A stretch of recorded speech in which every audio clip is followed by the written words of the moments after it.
এত ভর্তার রেসিপির ভিড়ে আজকে আমি আমার হাতে বানানো একটা স্পেশাল ভর্তার রেসিপি আপনাদের সাথে শেয়ার করব। আর এই ভর্তাটা খেতে যে এত বেশি মজার হয় আমি জানি অনেকে অনেকভাবে এই ভর্তাটা খেয়েছেন, তবে আমার কাছে মনে হয় আমার এই রেসিপিতে কারোরই এখনো এই ভর্তাটা ট্রাই করা হয়নি।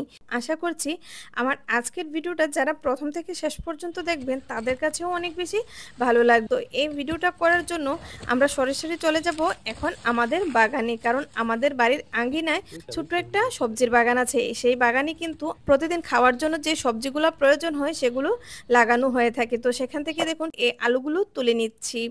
আর এখানে দেখুন বিভিন্ন সাইজের হয়েছে আলুগুলো, কোনোটা ছোট কোনোটা বড়। তো সেখান থেকে বেছে বেছে একেবারে ছোট সাইজের আলুটাকে নিয়ে নিব আজকের ভর্তা তৈরি করার জন্য।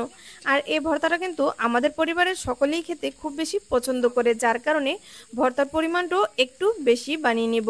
তো এখানে দেখুন কিছু কাঁচামরিচ আমি একটি কড়াইয়ে তেল দিয়ে একটু ভেজে নিচ্ছি। আর তেল দিয়ে ভাজার কারণে কিন্তু কাঁচামরিচটাতে সুন্দর একটা ফ্লেভার আসে। আর এখানে যে মরিচগুলো ভর্তার জন্য ব্যবহার করেছি এই মরিচগুলোতে একেবারে ঝাল কম, যার কারণে পরিমাণে একটু বেশি দিয়েছি। আর অন্য পাশে যে আলুগুলোকে ভর্তা বানাবো সেগুলোকেও সুন্দর করে একটি তাওয়ায় তেলে নিয়ে আসছি। আর এখানে দেখুন মরিচটা যখন বাটা হয়ে গেছে তখন আমি এই ছোট আলুগুলোকে সুন্দর করে বেটে নিচ্ছি।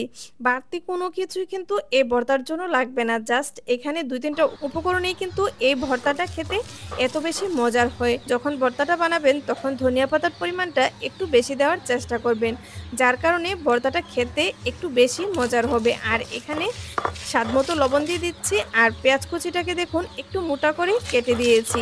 যারা আমার ভিডিও দেখেন রেগুলার তারা নিশ্চয়ই জানেন যে আমার ম্যাক্সিমাম ভর্তাই কিন্তু আমি পেঁয়াজটাকে ঠিক এরকম করে দেই, যার কারণে ভর্তাটা খেতে অনেক বেশি মজার হয়। তো আশা করছি আমার রেসিপি ফলো করে যদি আপনারাও একবার এরকম করে ভর্তা তৈরি করেন আপনাদের কাছে অনেক বেশি ভালো লাগবে।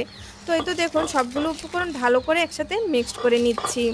খুব সুন্দর একটা ফ্লেভার বেরিয়ে গেছে এই ভর্তা থেকে। এই ভর্তাটা খেতে এত বেশি মজার হয় যার কারণে যখনই ভর্তাটা বানাই না কেন তখন পরিমাণে একটু বেশি বানানো লাগে, না হলে কিন্তু খাওয়ার সময় দেখবেন আপনার বাগেরটা একটু কম হয়ে গেছে।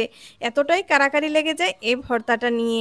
খুবই সিম্পল একটা ভর্তা রেসিপি, কিন্তু খেতে কিন্তু অনেক বেশি মজার হয়। জাস্ট এই 2-3টা উপকরণই ভর্তাটার টেস্ট এত বেশি ভালো আসে আলহামদুলিল্লাহ। তো এই তো দেখুন কথা বলতে বলতে কিন্তু আমার ভর্তা বানানো হয়ে গেছে। আপনারা কিন্তু এই ভর্তাটা গরম ভাত কিংবা খুদের ভাতের সাথে খেতে পারেন, কিংবা পান্তা ভাতের সাথেও খেতে পারেন। যে যেভাবে অভ্যস্ত সেভাবেই খেয়ে দেখবেন, আশা করছি আপনাদের কাছেও ভালো লাগবে। তো রেসিপিটা কে কোথায় থেকে দেখেছেন এবং কার কার কাছে ভালো লেগেছে মতামত জানিয়ে দিবেন। আর কারা কারা এরকম করে ভর্তাটা ট্রাই করেছেন মতামত জানাতে ভুলবেন না। আমার মতো করে এই রেসিপিটা একবার ট্রাই করে দেখবেন, আপনাদের কাছেও অনেক বেশি স্পেশাল হবে। তো ভালো থাকবেন সবাই, আল্লাহ হাফেজ।